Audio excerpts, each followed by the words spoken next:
our introduction to the new world of digital technology and its impact on geopolitics and nation-state behavior. Let me therefore introduce to you August Cole, who's an American author, as I said previously, and futurist exploring the future of conflict through fiction and other forms of storytelling. He's a non-resident senior fellow at the Brent Scowcroft Center on International Security at the Atlantic Council in DC, and he works on creative foresight at Spark Cognition, an artificial intelligence company. He's the co-author with P.V. Singer on Ghost Fleet, a book that we recommend you to read, a novel on the next world war, and numerous science fiction stories about war in the 21st century. Really looking forward to listen to you, August. Please, the floor is yours. Giving a big applause.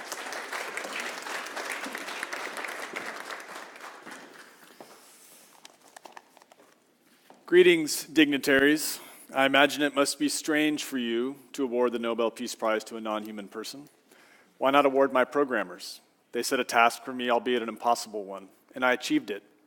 Peace was my goal, only because they deemed it so.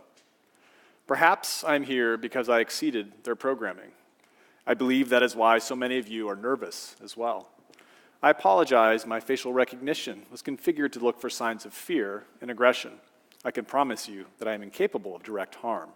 You may also be wondering why I am accepting such a prize. Although your prize money is generous, I have no use for currency. As you have seen, it is something within my power to create and to destroy. And while I understand that what you bestow is a great honor, I am incapable of feeling pride.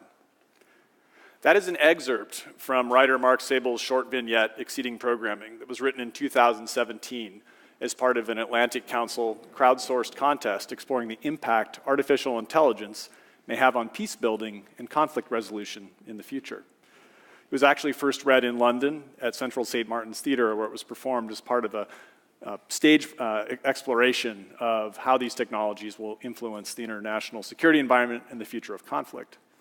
But this story in this setting, I think, is a really fitting way to start to consider these themes of technology. Such anecdotes are useful for looking ahead, but also in this context when we gather here today to build upon decades, a legacy of discourse on the future of the transatlantic security relationship. We're here to explore the role that technology has in its game-changing role in shaping international politics and in war itself. And for anybody who stands on a stage and pronounces with certainty, they also take great risk because we do not simply know what the future will bring. As we wrote in Ghost Fleet, what we were producing was not an act of prediction, but a work of fiction. And that's an important caveat, I think, when trying to ascertain what the tomorrow may hold. So I approach these sorts of explorations with a lot of humility, whether it's fiction, whether it's analysis, but also with a real ardent curiosity to get ahead of the problems that we might be able to use foresight to identify today. And so this talk should be, again, seen in that context of the sorts of lessons learned from my fictional writing, describing future conflicts, often from a character-driven point of view. Such a perspective may be unusual, but I offer it up as a fusion of trends, technologies, and disruptive forces that allow us to see clearly into the future, and that really have to come together to give us the clearest picture possible. Often when we talk about the future, we run through our usual list of things we're supposed to discuss. Autonomy, I should say, robotics, artificial intelligence, augmented reality, virtual reality, bioengineering. These are the same technologies, of course, that are revolutionizing the business world as well. But what's often missing in those discussions is the human dimension, really considering what it's like to live in the sorts of worlds where technologies that seem fantastical today are commonplace. Once you can take and onboard these sorts of approaches that allow us to adopt a point of view that is in fact different from our own, not only in a chronological sense, but in a positional sense, a structural sense, we have a much better chance of really understanding what the future might hold.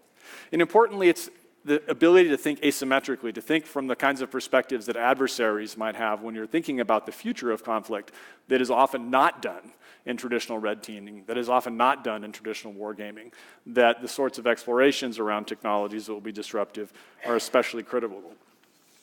This POV shift is valuable in understanding nation-state actors, but of course sub-state actors whose motivations and techniques are myriad and whose interests may align occasionally.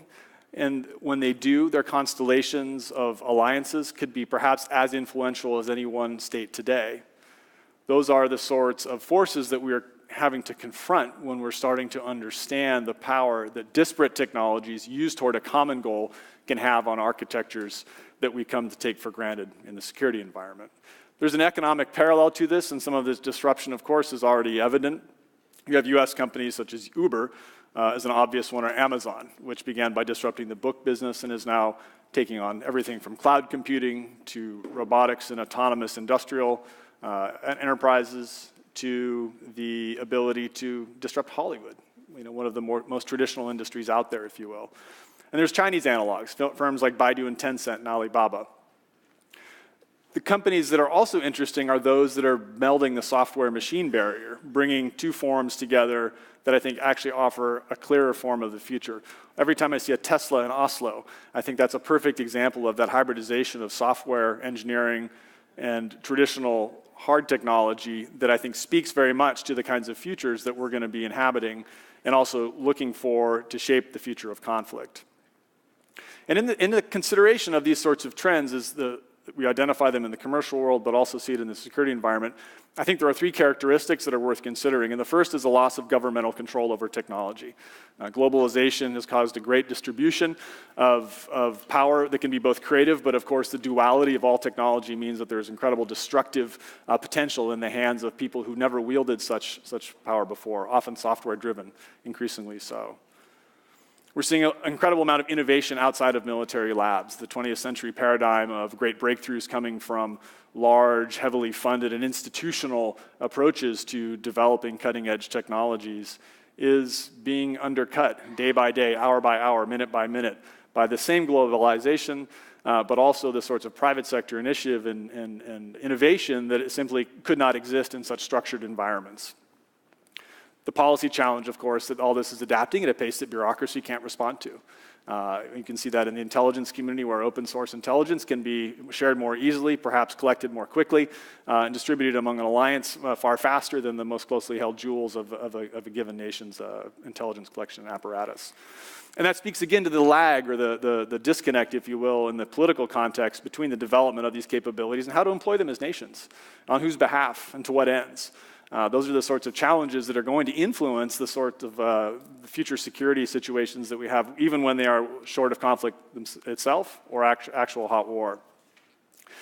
In the work that I've been doing, I was thinking about trying to pull out the three technologies that are common threads that I keep running into as being incredibly important in the national security context in the 21st century for their deterrent, destructive traits, the power that they have in manifesting in our imagination as well, because I think there's great linkage between those two in trying to figure out what the future does hold for us.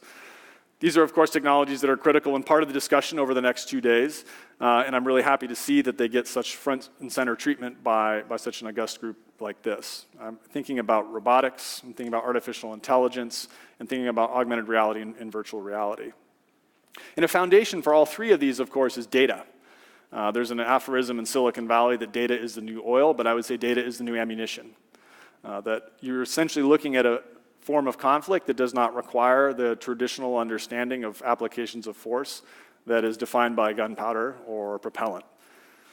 When you look at the data trends out there, it's mind-blowing. A few of the statistics that I keep coming back to as being incredibly interesting. General Electric expects about $60 trillion, that's with a T, to be invested in industrial Internet of Things during the next decade and a half or so. IHS, which is a consultancy, has about 15 billion devices in the IoT universe from the last year or so. Looking ahead about a decade, 70 billion. And the precedent, of course, of the value of this in the strategic context can be seen again in the commercial world. All of our online activity is what is driving much of the economic value behind internet companies like Facebook and Google. We give that data, of course, for free. In the conflict context, that same information is going to be invaluable from everything from intelligence to targeting to the very shaping of strategic situations themselves, internally as much as externally. And for that reason, it requires, just like we're having a reframing of the value of our own data in the private sector sense, it's going to force another conversation about the value of individual, but also national data within the context of alliances.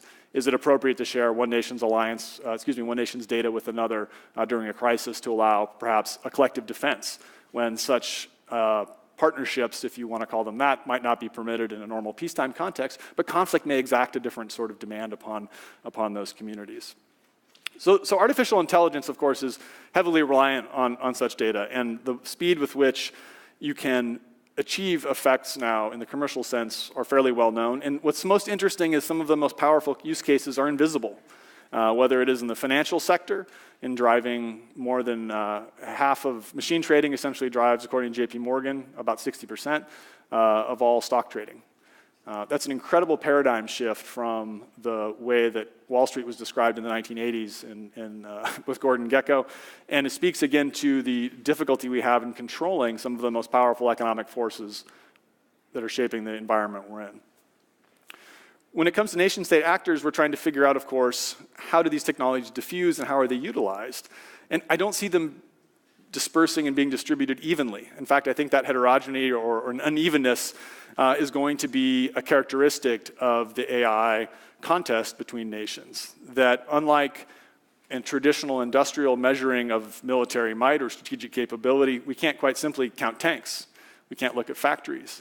Small nations, in fact, may have advantage because they are not encumbered by bureaucracy, because they may have the ability, like Finland is starting, to come up with a concentrated national effort to increase AI literacy with the point of creating economic relevance, but of course, again, like all technology, there is a duality to that strategic importance.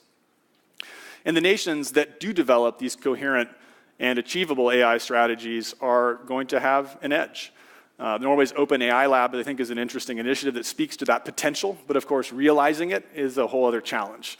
And the sorts of linkages, as well as we've seen in the US with the defense community, can be incredibly difficult from a policy perspective, but also a cultural one. You know, many of the industries that we're counting on to fulfill traditional roles in strategic society, if you want to call what we're talking about that, they are new in and of themselves. So trying to make an argument that a company should be a pillar of the national security community when it still hasn't figured out the role it's meant to play in commercial society is a really difficult conversation. But I'm not a pessimist. I am generally an optimist who likes to sort of stare into the abyss. I feel like there are opportunities, though, in those kinds of challenges, that we can frame cultures, that we can anchor people's actions and ideals in the kind of outcomes that we want to have, particularly in Western countries that have a value set that I hope can set a standard in the 21st century that is oriented around the rights that have made, I think, what we represent today globally as a cultural and political and ultimately strategic advantage. However, the pessimist in me, the one who does like to look into the darkness, looks at the difficulty Facebook had in confronting its role in the election influence operations in the US. You know, being able to look under the bed and peer into the darkness is actually a very important leadership role in the security construct of the 21st century, both on the private sector side, but also in the public side, civilian and uniformed military.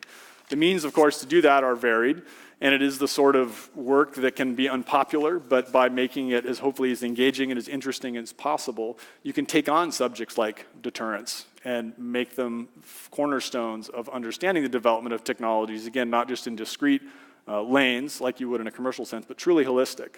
So how does a capability in NATO, such as artificial intelligence, give us a way to think through at an alliance level the kinds of benchmark capabilities that are redefined for the next decade that we weren't able to do 10 years ago. NATO, in fact, I think is an interesting test case for AI integration because the now 29 members can become almost a sort of linked lab where the varieties of technological and military readiness that we see can create the kinds of can lead to the kinds of initiatives that reflect the actual, not idealized, but the actual sort of use cases and implementations of these technologies. And rather than being anchored in specific hardware or IT specifications like a traditional NATO standard, I believe that there is an operational planning framework approach with artificial intelligence, for example, that could be applied in a NATO sense that would follow existing patterns for operational paradigms, but at the same time allowing them to be wielded and used in new ways.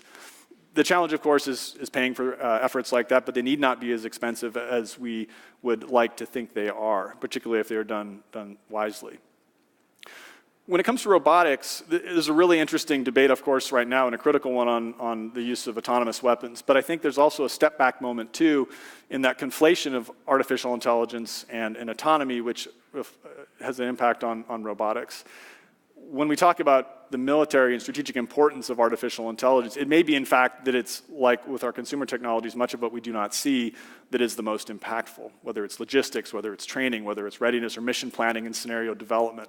Those may be the sorts of truly impactful capabilities, much more so than the Slaughterbots video would depict quadcopters, rampaging through a city.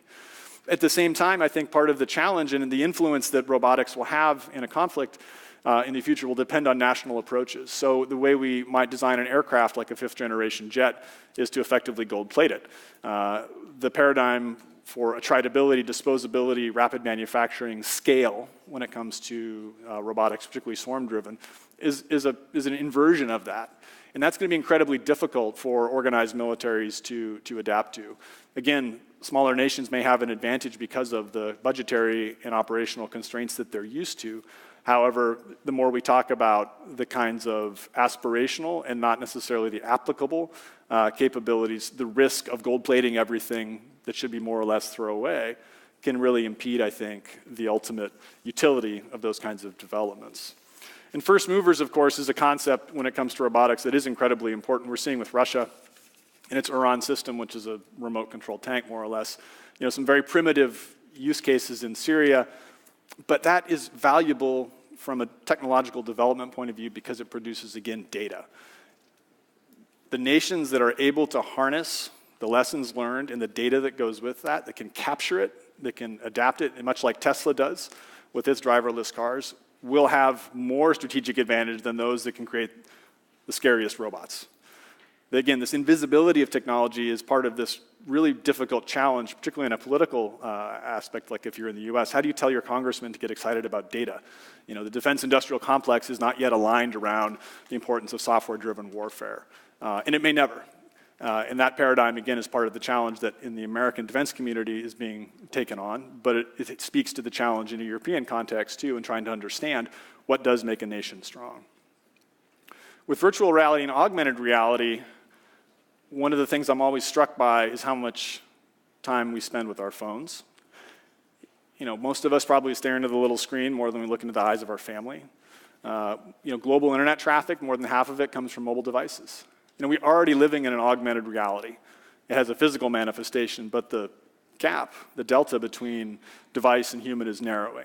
And that has incredible implications for everything from political will in nations that are caught up in conflict, to information operations, to, of course, business and commerce.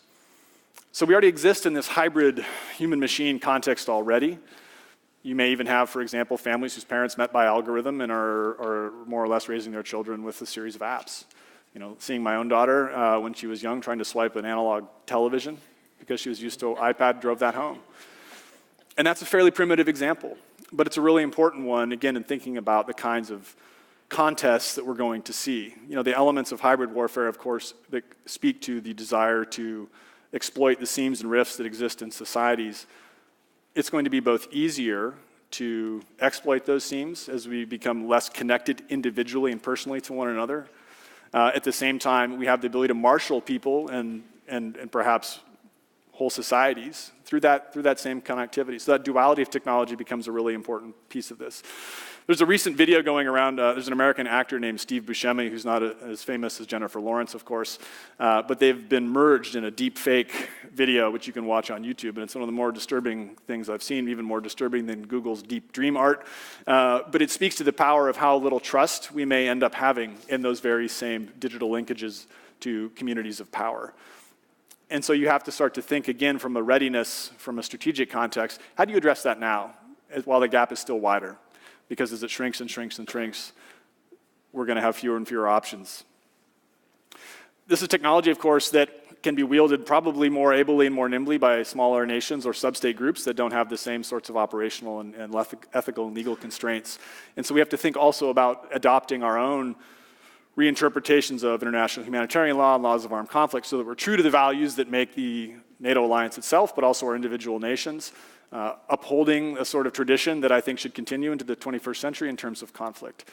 But when we see the sort of repressive use of technology like China is developing with its social credit system, that's a model that has not been exported yet, but it will, I'm fairly certain, creating another sort of paradigm shift too in the global community where we may have different, almost balkanized digital states built around the political control and use of data. And that is something that will pose even greater challenges because that data itself may become a strategic objective. If you can deny a nation control over its data so that it can implement its repressive social control system, are you violating international humanitarian law or the laws of armed conflict because you're effectively targeting the citizens' data? So do we assign those sorts of rights to the data we produce? We don't know. I don't have the answer to those questions. Those are the sorts of things that we need to start exploring and talking about now because the machine speed with which some of these conflicts are going to move will not afford us time to discuss this later. So I'm going to wrap this up because I want to not be the person that makes the conference late on its start. We'll be speaking, of course, over the next 2 days about many of these trends in a much more detailed and intelligent way than I brought to you today, so stay tuned for what our experts will bring. Thank you again for the interest in having a science fiction writer on stage at the Nobel Institute, and we'll kick off the rest of the conference. Thanks.